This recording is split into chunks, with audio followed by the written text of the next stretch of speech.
No. We'll do it live! It's time for Pucknology.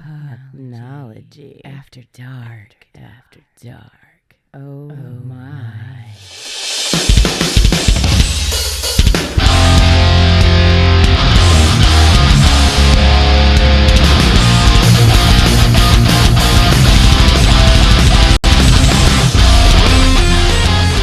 AJ, Chris, you ignorant sluts. Say that to my dog in your face, you motherfucker.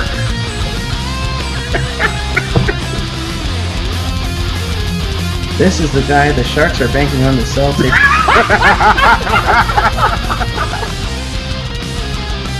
Just like a half chub. It wasn't flaccid, and it wasn't a raging boner. It was a half chub effort.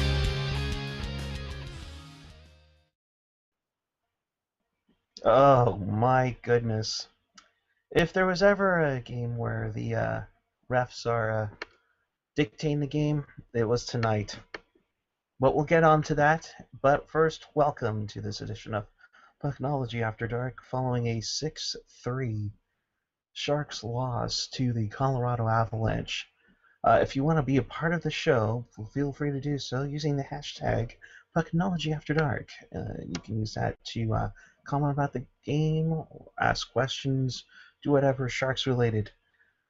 You can also follow us on Twitter at Pucknology, at AJ_Strong, at ChrisJWS, or at PuckGuy14 tonight. Of course, with us tonight, we have two of the originals. Not all of them here tonight, but two that you've grown up and watched. AJ Strong. I hate everything and everyone. That's the spirit of Teal Town right now, folks. And working on the production value of this broadcast, Chris JWS. Good evening. I love everyone. I'll be the opposite AJ tonight. I was wondering, before we first started off, did anybody find the referee's cell phone? I think he missed a few calls. I thought we were going to go, or 10 power play, or 10 penalty kills tonight. No, I did see the Sharks penalty kill on the side of my milk carton today. Oh. Thankfully, didn't have Milker Carlson. We found him, apparently. All right, let's talk about this. 6-3. At home. We lose at home. We're now 4-10. Hands down the worst team at home in the NHL. AJ, your thoughts? It's not even fucking close, man. I mean, it's not even close. I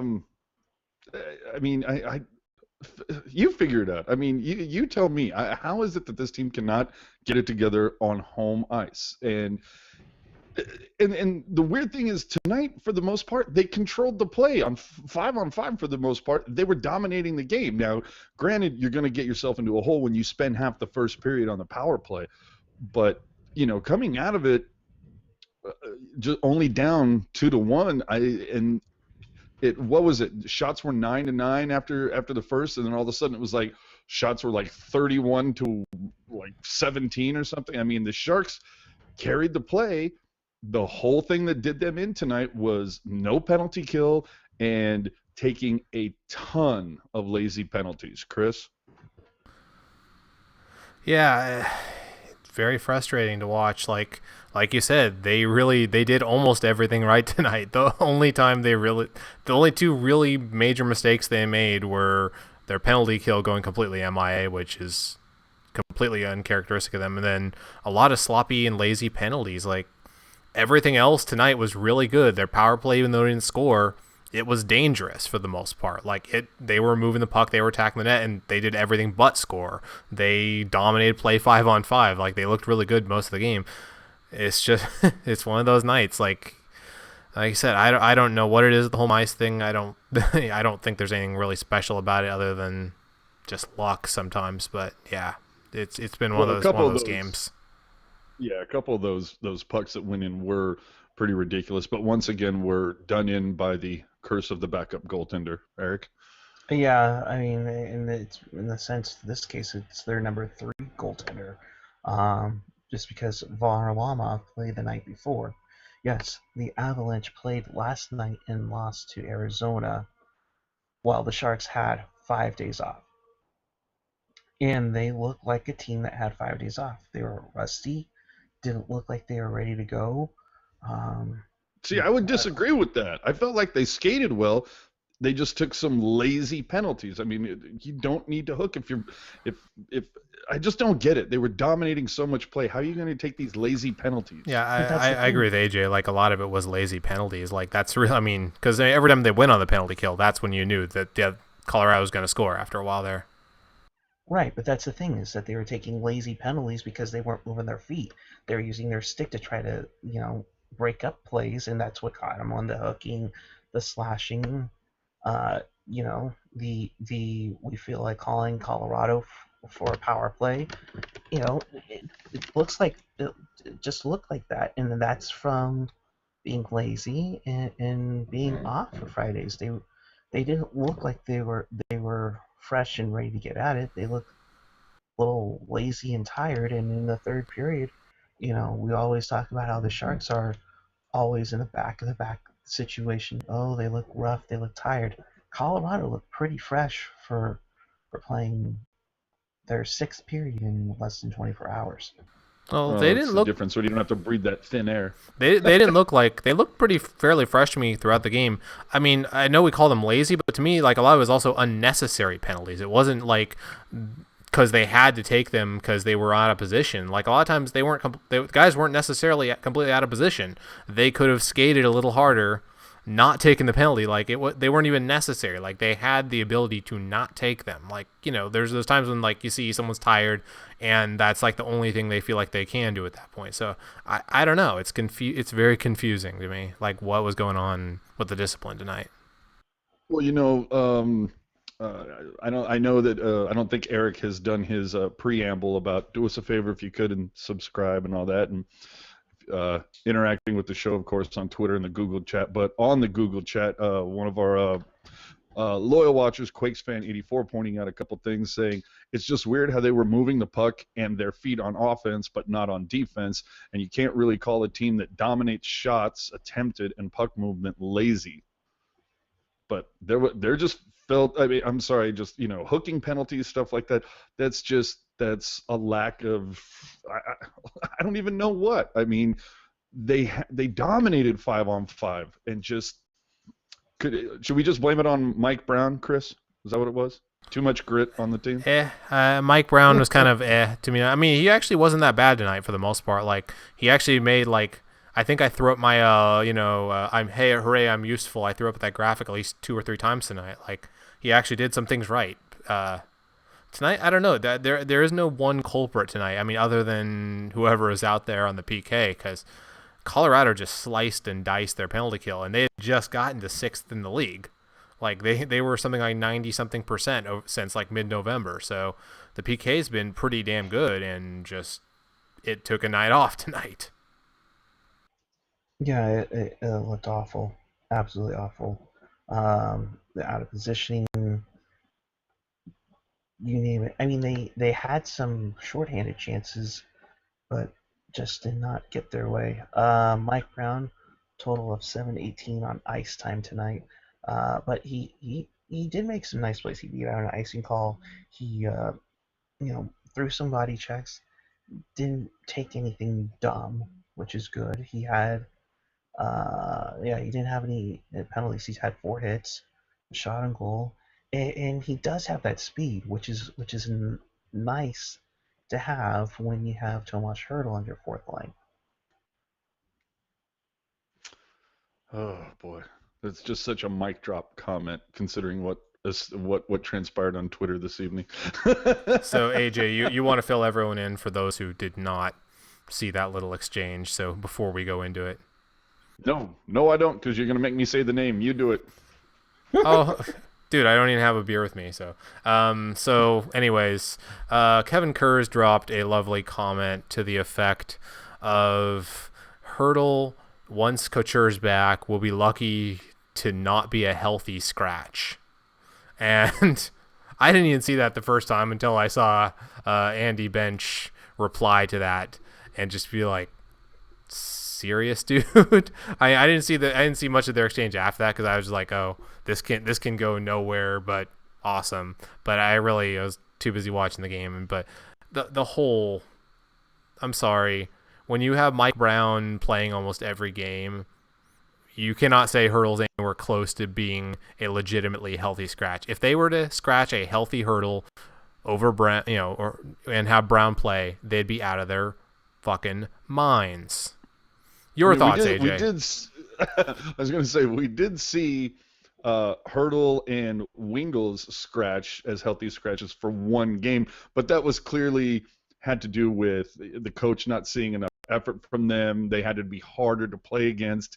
He just felt they weren't showing up enough. But the fact, I mean, if we're just talking on paper and talent, I mean, come on, man. It was a you know what? If you get the opportunity afterwards, go back, take a look at Kurz's timeline back and forth with Bench and another guy. I believe his name was Aaron Shaw. There was some good back and forth. It was pretty funny. Oh, damn it! You had me do it. Yeah, I got you. But it's although I would say though, someone pointed out that this is Hurdle's fourth goal tonight, and if you consider how many minutes Hurdle plays versus Brown, Hurdle probably averages around 17-ish, give or take a little bit.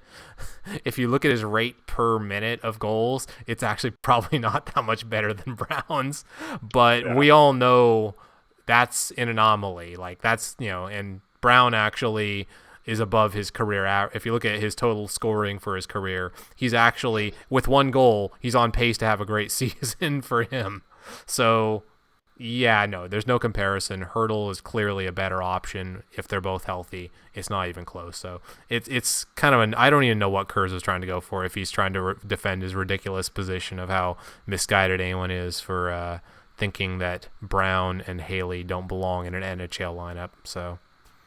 Well, let's bring up one thing that Kurz did mention pregame was that apparently there were scouts for Nashville in the house tonight, possibly shopping for a center. Now, we all know that the Sharks are incredibly heavy at the center position. I mean, hell, for a while you had three centers as your top line, and Hurdle, Pavelski, and Thornton. So, do you think the Sharks are going to I'm not saying that they're going to dance with Nashville per se, but do you think the Sharks, if this continued just home stench just keeps permeating? I mean, we have 4 more homes, and then, we have the little Western Canada trip on a back-to-back, and then 3 more home. I mean, it's, what do we got? 1, 2, 3, 4, 5, 6, 7, 8, 9, 10. We have 10 up until the All-Star break. So a month from now, we have 10 home, 3 away. Do you think anything happens between now and the All-Star break in the terms of movement? It depends on how they play in that span. Something's got to give. I tend to agree. It depends on the play a lot, because right now, even if they're not playing, even if they're not winning at home, I don't think that they're going to look too much at home and away as much as they're going to look at the overall record. Because that's the main thing. Like, if you can play well on the road, you can play well at home. You clearly have the right people in the building if you can win on the road. Because winning on the road's harder. So I don't see a reason why they would get too alarmist over that. Yeah, but I think at the same time, something's got to give.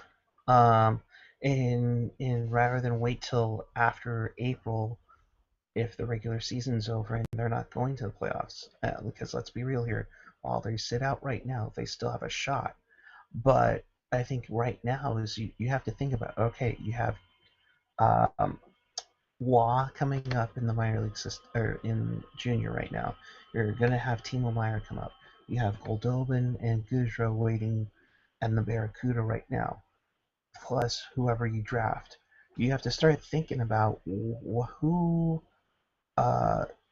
you're going to keep and who else you're going to let go. Because if there's somebody that's going to be for sure with the team next year, why aren't we making some moves now and see what we can do? But I mean, if Hurdle gets scratched, that's I mean, Yeah, I don't expect to see any major moves like before the trade deadline, because I mean that's how most teams do it anyways. Like, unless you are just completely unloading and doing a buyer sale, most teams don't make a move until like right before the trade deadline. But let's be real here. If Hurdle is traded, can we officially put into that way that Dustin Brown really destroyed Hurdle's career from that hit? No, I don't think so. I mean, unless like Hurdle like goes and withers somewhere else, I don't think he destroyed his career though. I mean, like just because he hasn't been like lighting the world on fire like he was before that injury, because I mean, he was going to come down to earth either way. Yeah, that I agree with, but I don't know. I mean, I mean, maybe it's me.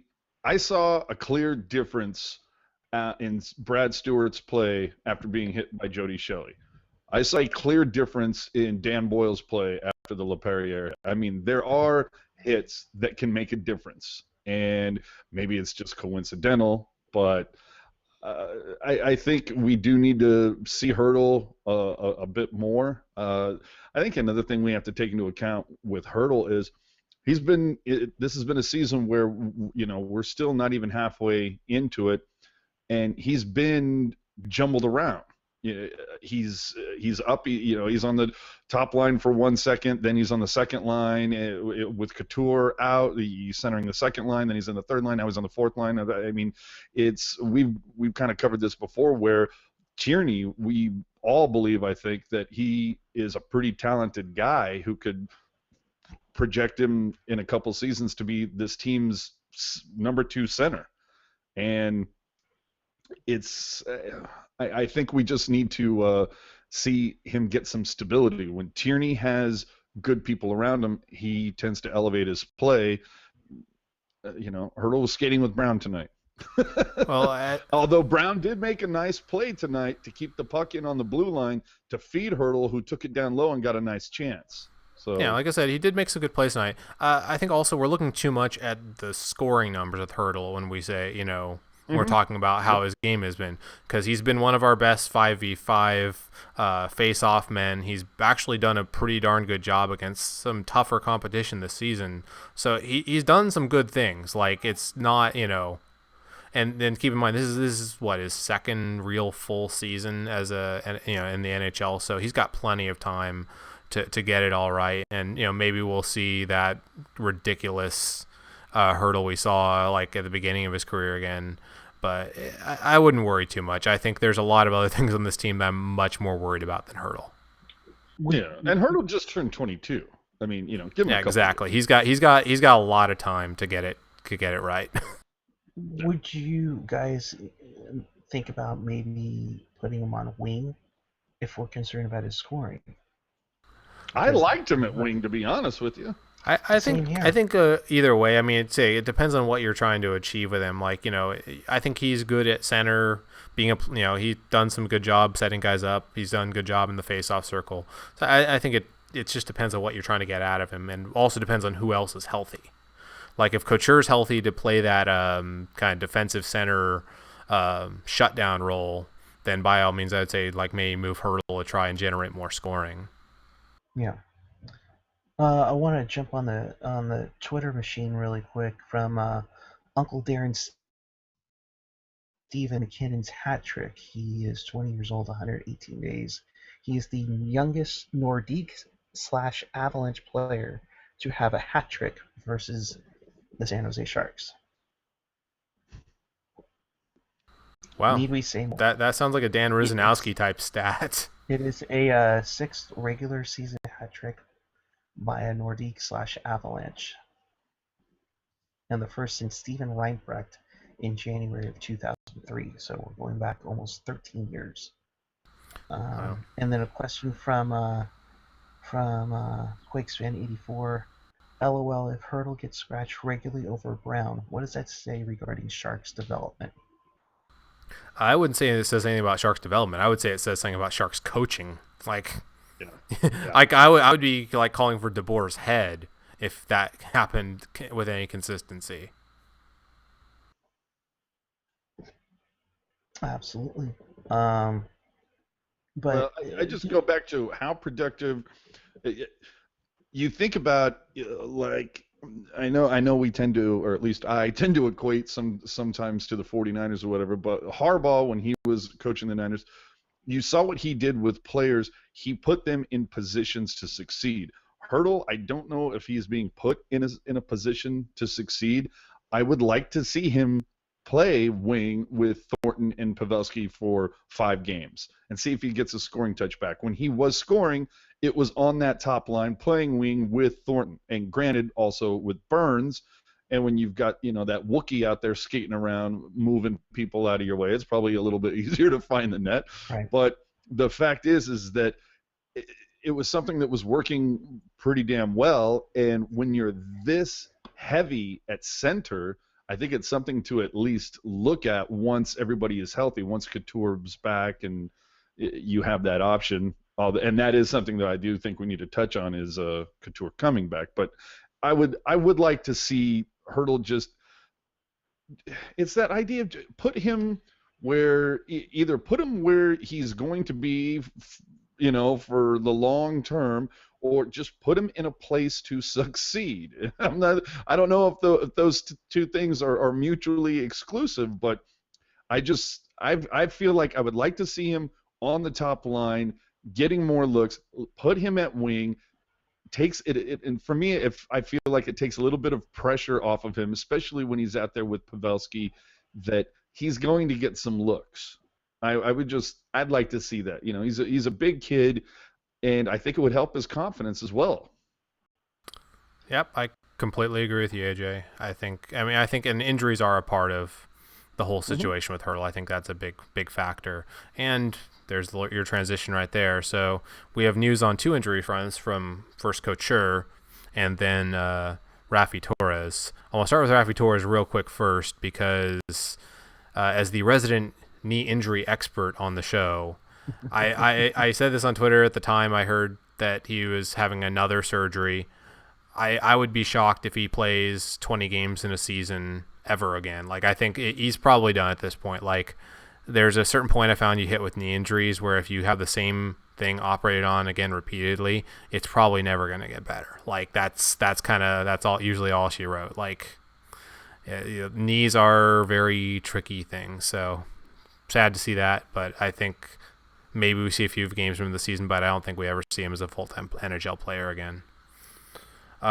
Next, Logan Couture. So Kurz was talking about this during the pregame. Did one of you guys catch the specifics of the injury? Just basically, it was an internal bleeding from an artery that was cut in his thigh that occurred during the Edmonton game back earlier in this month, like his second game back from his ankle injury. It was pretty concerning. It was to the point where I believe Kurz reported that Couture saw 7 to 8 doctors at his bedside one time when they were going through trying to figure out how to go about this procedure. He is skating with the team. I believe he took the morning skate, but wasn't like expected to play. He'd probably be in the what we call the half-flat jersey, the orange non-contact jersey. They didn't say specifically when he was going to be back, but to see him skating with the team is pretty good, for that matter. Well, getting back to Raffi for a sec, this is the end of his contract season, correct? Yeah, he's a free agent after this season's over. Oh, Torres? Yes. No, I'm talking about Raffi, yeah. This is the last year of his 3-year deal. Yeah, so I'm thinking, because it's not like this is college. You can't redshirt the guy. So I'm thinking, this has got to be it, right? There's no way he comes back after this. Oh, unless they give him like a 2-way deal. I'd be shocked if he came back as a member of the Sharks. I mean, I don't know if many teams are going to take a risk on him. Not with the combination of injury plus his suspension history. Like that, at that point, I don't know if any team's really willing to give him even a Did you see- minimum contract. And they can even waive him. They can probably waive him, but I don't know if they would actually save money. That would probably be an Ian question if he was here. He would know. Yeah, that's totally an Ian question. But yeah, if there's any way for the Sharks to save money at this point, like I've always, whether it was Stalock coming back from injury, Raffi, I've always been one of those guys that roots for somebody to make it back from injury and be just as impactful as they were before. I'll always root for that. But unless it's Dustin Brown, then fuck that guy. But I want to, I'd like to see him come back and be productive, but I think it's one of those things where he's had opportunities and it's just not working out his way. And I think it's time to hit the opt-out button, pull the ripcord. Yeah, it's unfortunate. Yeah, it is. Go ahead, because Eric. when he was producing with the Sharks, he really gave the team, it felt like, a boost. The Sharks were really entertaining to watch when Raffi was getting regular minutes. He was having a very good impact in the way that I don't think a lot of Sharks fans expected. And so to see this, yeah, it's incredibly disappointing. It's like, dear Lord, man, the Sharks' luck. It's like the same thing versus backup goaltenders or guys that are, let me just put this out there. Are both of you guys like totally shocked that Iginla didn't get his 600 tonight? Because I am, based on just past history. I'm completely devastated that they didn't give Iginla his 600 goal tonight. Yeah, and considering they put up a graphic of memorable moments at SAP Center, and they were all non-Sharks moments that they put on there. Gretzky's 800 first goal. Madonna's passing, Joey Mullen is the all-time American goal scorer in the NHL. I take it back. I think there was JR when he scored his 500th. But I mean, it's like one thing after another. So Chris Edwards in the chat here says Raffi is the perfect Sharks player. They're done, then they give you hope, then they're done again, then hope again, then done. So true, Chris. Nice womp job. womp. Yep, that's pretty much it. Freaking true. From our compadre John Wald, odd night for Vlasic Braun.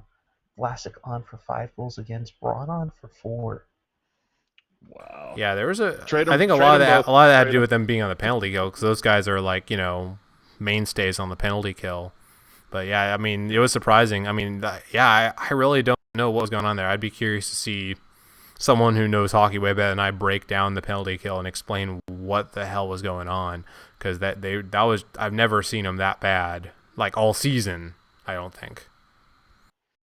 Well, and that's the weird thing too, and I think we discussed this at one point, and I just hit it really fast, is the fact that we see long term. We're not talking the favorite term of small sample size. We're talking long term issues with whether it's the blue line, the bad development on D, or the extended just wretchedness of the special teams, and yet we never see anybody kind of held accountable for it.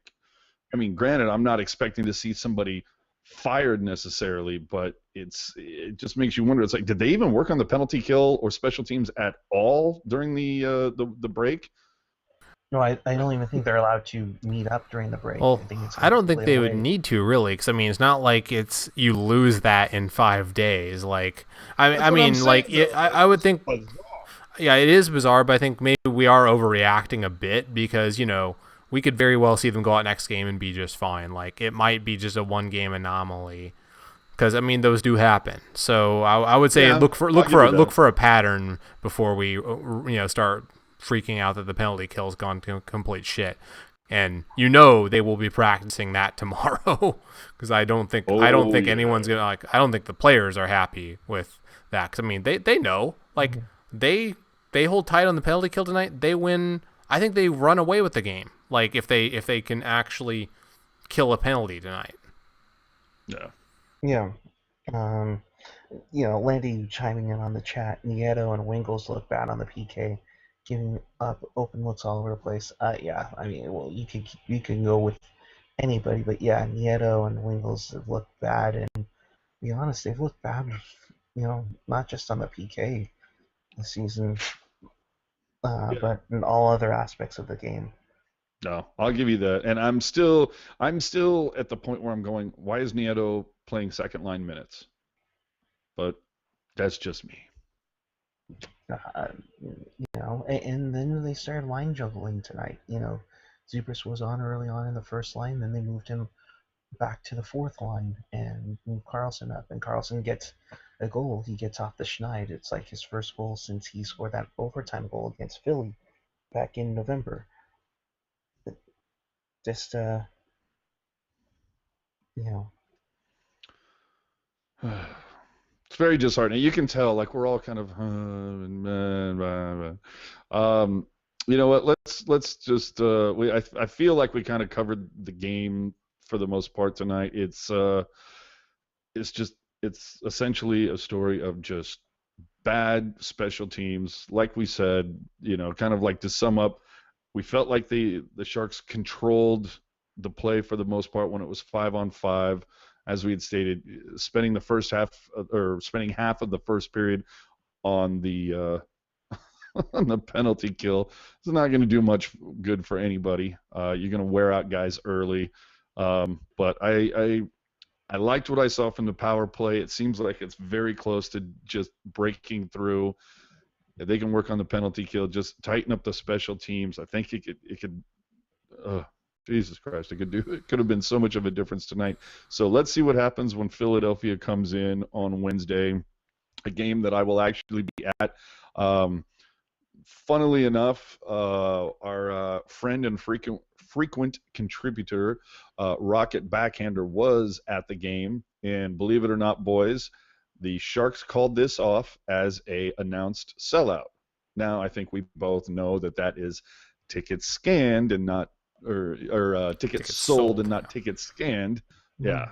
So, from others that I had heard, they had all, a couple people said, yeah, we're talking maybe 15-2, somewhere in there. And granted, I wouldn't be surprised to see a little bit of an uptick tonight because, number one, we are in the holiday season. But I think the other thing, too, that we need to put on this is that it's like, oh, yes, this was a sellout, 17,562. Meanwhile, today, the official San Jose Sharks account sent out a tweet at about 2 o'clock today giving away tickets, saying, if you want a ticket, please, if you want to tweet from the suite, send us a tweet or a Facebook message or whatever. So clearly it wasn't an absolute sellout once again. Well, this is the game that I believe you bought this one, you got free tickets to the Flyers game or something, right? This was a few weeks ago. So that's probably a big part of the reason why, said that, holiday break, although they did have the Monday aspect working against it, because I always knew when I was a season ticket holder, emptiest day of the week was always Monday. So for a Monday, actually, is not bad attendance, although it is a holiday break Monday. So yeah, it's holiday break Monday, not to mention the fact, though, too, that you also had, we all know football is king, and tonight's Monday Night Football game was actually pretty tight, and I do know a decent amount of Broncos fans, so you had Monday night, plus you had the Warriors playing the Sacramento Kings, so you had two more kind of local guys going at it. So there was some, there was definitely some competition for the sports dollar tonight.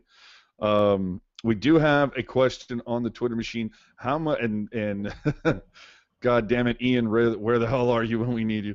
How much retained cap space plus Torres money is handcuffing the Sharks? We're looking at. I'm sorry, AJ. I'm on General Manager right now.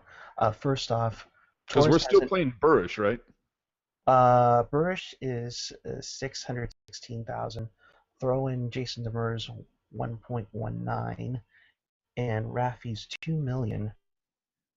So you are looking at close to about almost 3.85 million. Yeah. Yeah. And by the way, Rafi Torres has a no trade clause. Yeah, no, I don't see us trading him to anybody, but I was thinking, well, maybe you just look at waiving him or somehow getting him off. But Jay Clark 5,000, I hope we answered your question. Yep.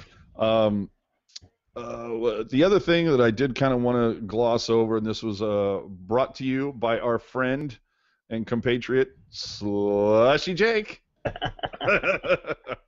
Slushy Jake pointing it out, and I do think this is rather odd. We've seen the Sharks in a way to celebrate the 25th season this year.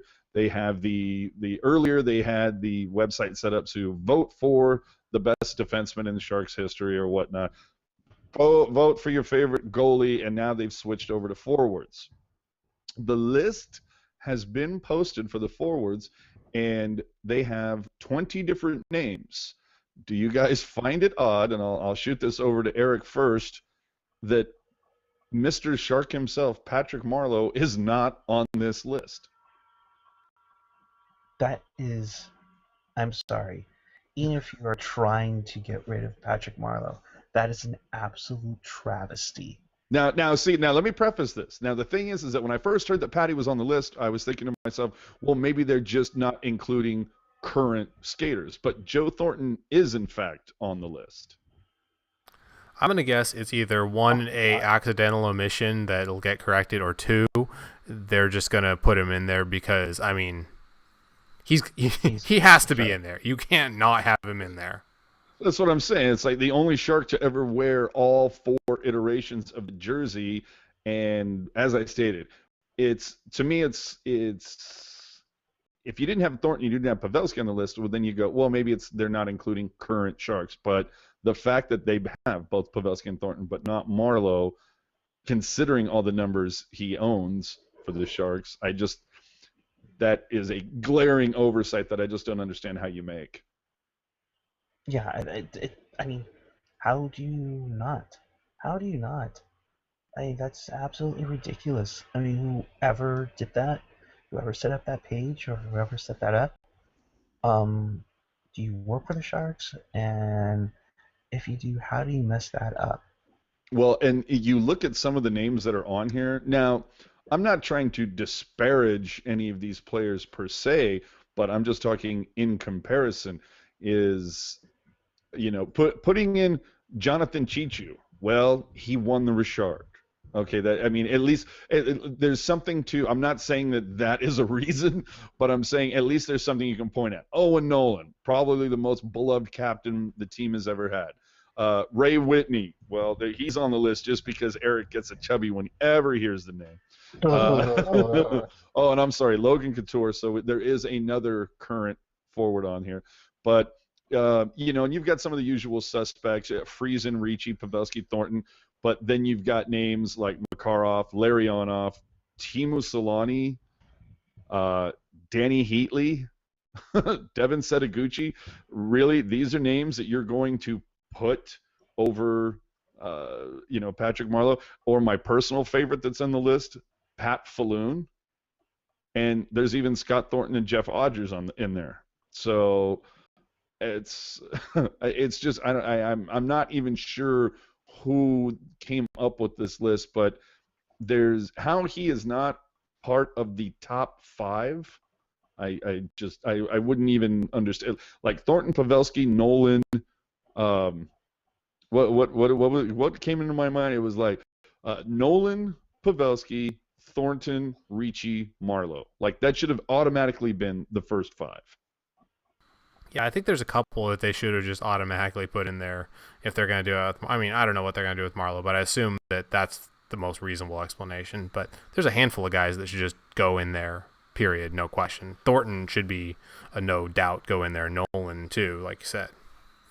Yeah, and then, of course, we have the smartasses, and I appreciate this, but we have a couple of the smartasses on the chat saying, what, no Chris Tansel? And I'm right there with you. It's like him, Nils Ekman, and Chris Janney all should have been included, right? Craig Janney, yep. Craig Janney, yeah. Sorry, I've been drinking, but a game like tonight was going to cause you to do that. Well, looked like the Sharks were drinking too. Yeah. They weren't drinking the good stuff though. So We do have a question on the Twitter machine from Gen X. Hey AJ, how does this list of forwards relate to the 49ers? what the hell is he talking about? I don't understand that Uh, question. Well, it doesn't suck, so can't think of what I else. think he's just pointing out that I apparently equate everything to the Niners, I suppose. But you know what? There was somebody else tonight who does some pretty good articles. God, I wish I had the tweet and the link in front of me. That pointed out, kind of equated the front office of the Sharks to the front office of the 49ers. Just that they're getting their money, or they have their money, and they're just pulling the wool over everybody's eyes, and the fans just keep showing up. I don't know. That's like I've said all season. The one thing that the Sharks can take comfort in is they're not as bad as the Niners. Like the Niners, they're a whole nother level of bad. Like you can say what you will about Peter. Say what you will about Peter DeBoer. He at least is qualified for the job he holds. Like that is something more than we can say for the Niners coach. He is not qualified to hold that job. Like Peter DeBoer, even if you don't think he's a very good coach, he has some kind of a resume that says, yeah, he knows a thing or two about being an NHL head coach.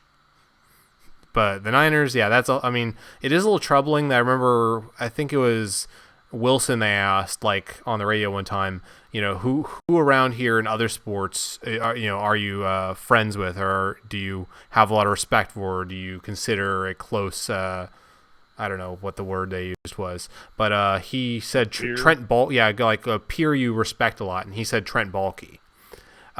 Mind you, this was about 2 years ago, and at the time, Trent Baalke was considered pretty much the toast of the town, because everyone's like, oh, hell yeah, that 12 draft may have sucked, but that 11 draft was brilliant. So things have changed a bit since then, but that is a little concerning when you think about it. Absolutely, because Trent Baalke went over in the draft this year, the past couple of years, and I haven't done anything since. I know. Patrick he's just yanking my chain for troll lol. Yeah, but he's troll. But he did mention a good thing about Couture, and he had a conversation through Ian about this. Can't tell you Couture was lucky that his wasn't severe. His wife was rushed in the ER when they found hers. And Ian also talked about her story tonight about a friend, a family had luck with minor pain and dead that night with internal bleeding. So they're all really serious. So thankfully Logan is going to be okay and continue on. That's very fortunate about that. So with that, I guess we should touch on Wednesday night. We should mention right away that it's Wednesday night we will be your only post-game show. Because it's rival night. Because the Sharks have such a long and storied history and rivalry with the Philadelphia Flyers. Quick, guys, what is your favorite memory of the Flyers and Sharks? Them taking Brian Boucher. I think mine would be the Danny Heatley hat trick, probably. Eric? You know what? I'll go with Dale Craigwell's game-winning goal. In the game, Wilson scored on a breakaway as a forward. Did the Flyers take? Did they have Pat Falloon for a Brit? Yes. Yeah, they did. Yeah. It was a part of that three-way deal. Falloon was sent to the Flyers. I think somebody was sent to Buffalo, and we got Doug Botcher. Who was part of the first power play unit in '96, which I apparently found out the other day by watching this videotape. That was very cool. There was that one Flyers game that, aside from the Danny Heatley hat trick, there's also the one that where like they would have won, like I don't remember if it was OT or in regulation, where like by 0.2 of a second the goal did not go in. I don't know if you guys remember that one. That was a couple years back. and the Sharks went on to either, I forget if they won in overtime or the shootout, but see, there you go. There's some great memories of this intense rivalry between the Flyers and the Sharks. Lots of history there. And Quakes fan 84 pointing out that the Flyers also had the Sharks legend Mike Rathje. Oh, and they also took legend Jody Shelley eventually too. So anyway, it's clear that the rivalry is strong between these two teams. Let's not forget, in the magical year of 93-94, we traded away Rob Zettler for our missing piece, Vyacheslav Butsayev. Back to you, Chris. Okay, and with that, let's go to the standings here. Let's talk about that. So Los Angeles now is in the lead of the division with a 9-point lead over Arizona, and Arizona and Vancouver are tied in second and third with a 1-point lead over the Sharks. Of course, Vancouver has less rows. We currently let me make the noise. Okay, yeah, there you go. So, top to bottom of the division, it's still tight as can be. I mean, Anaheim has 32 points, Arizona in second place has 37 points, so it is still pretty much anyone's show here, isn't it? What do you guys think? It definitely is. One thing you also have to think about is that the Sharks sit at 36. They're actually 4 point, or I did that now. They're 6 points out of a wild card spot. So they're kind of in the thick of things per se. But the one thing I always like to do on the standing page at NHL.com is look at what they would look like if they were still in the old 1-8 format. The Sharks sit at 10th right now. Ouch. A win tonight would have vaulted them to 7th, which can kind of puts in perspective of how the Pacific sucks, but teams like Colorado and Arizona would be in. Vancouver, San Jose would be out, and right now San Jose by goal differential is above Calgary in the standings. Okay. Yep. Okay. A Twitter question, because if we don't answer it, he's never going to leave me the hell alone. Jake wants to know the best shark penalty killer of all time.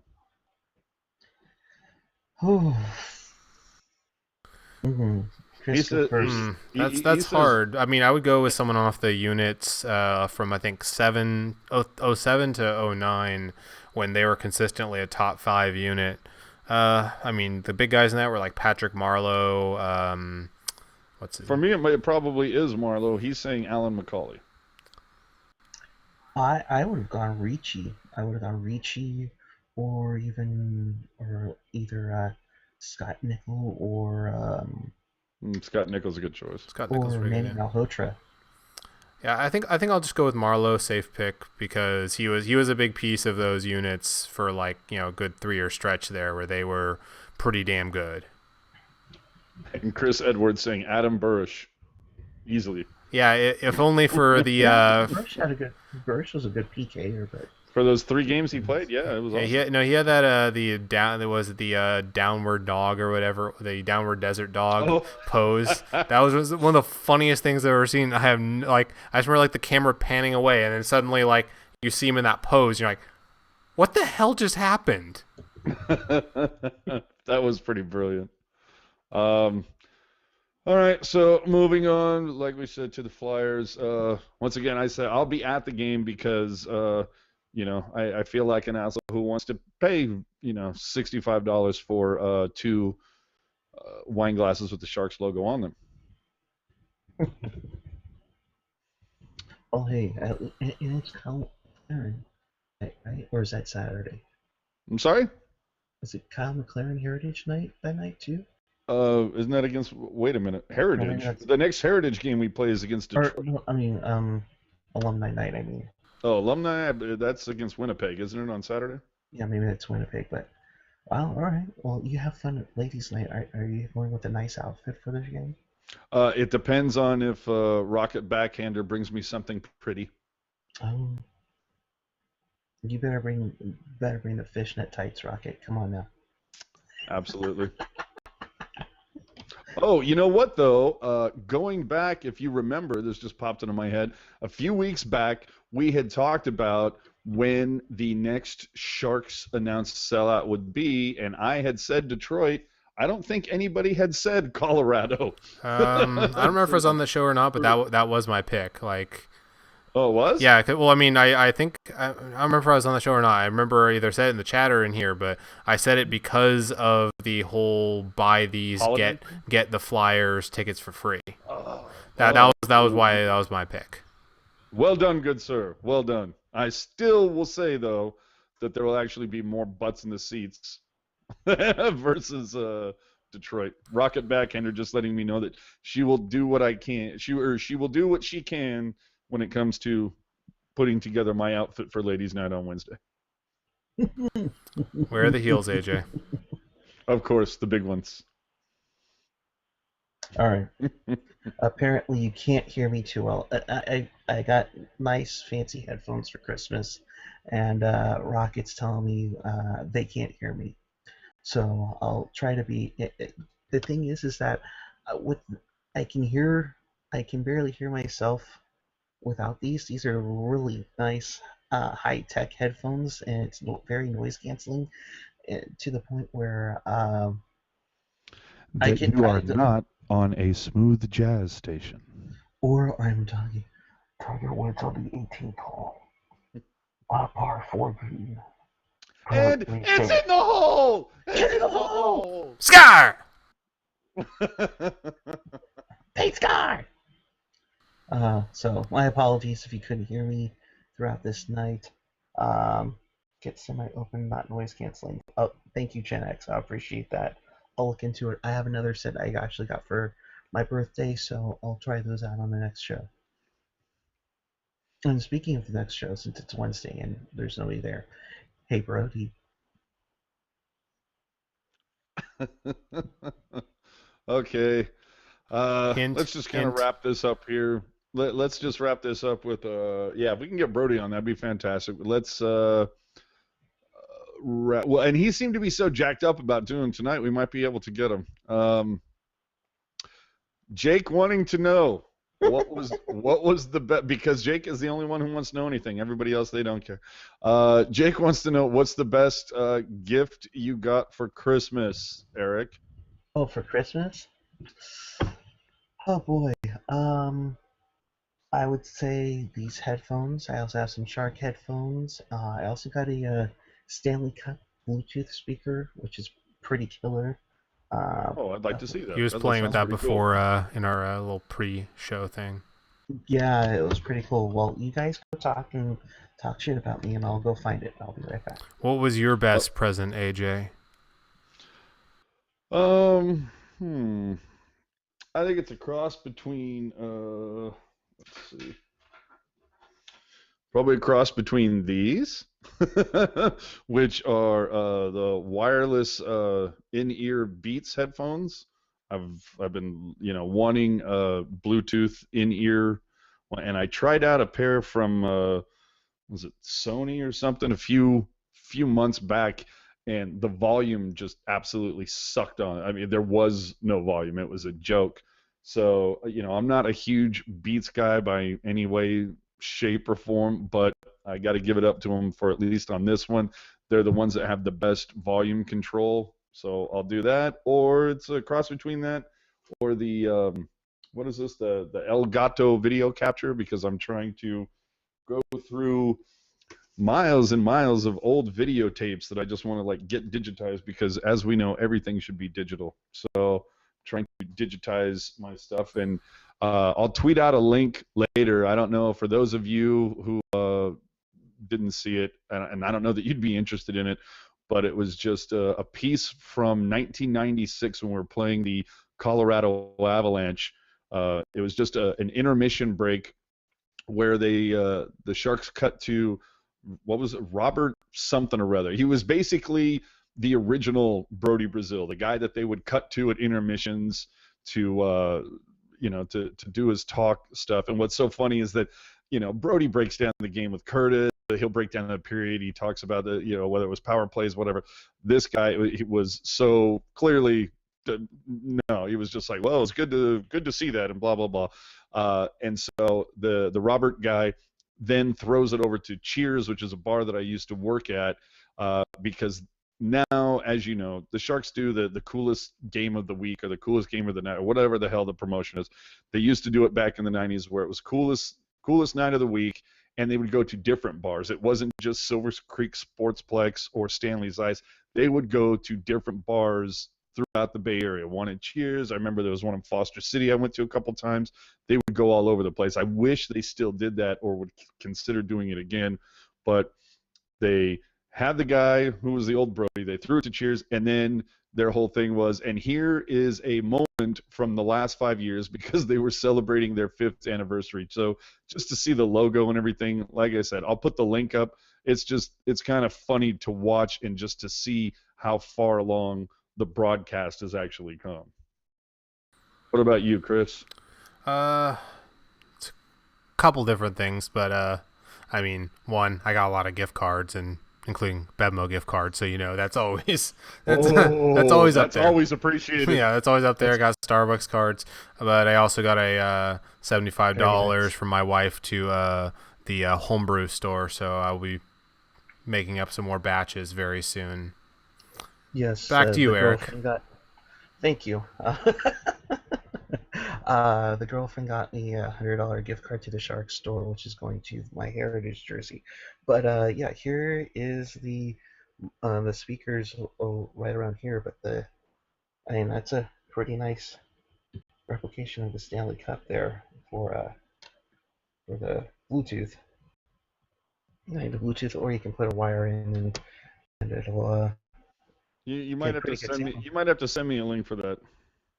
Yeah, definitely. I didn't think it was too expensive, so definitely something to check out. So, all right. Well, the Sharks lose 6-3. They are now 4-10 at home. Still haven't won back-to-back games at home this season as well. In fact, we're probably have to start looking at when they actually won back-to-back games. So we shall see. So with that, we will wrap it up. For Chris and AJ, I am Eric. We will get back to you Wednesday as your only post-game show in town. Yes, AJ, your hand is up.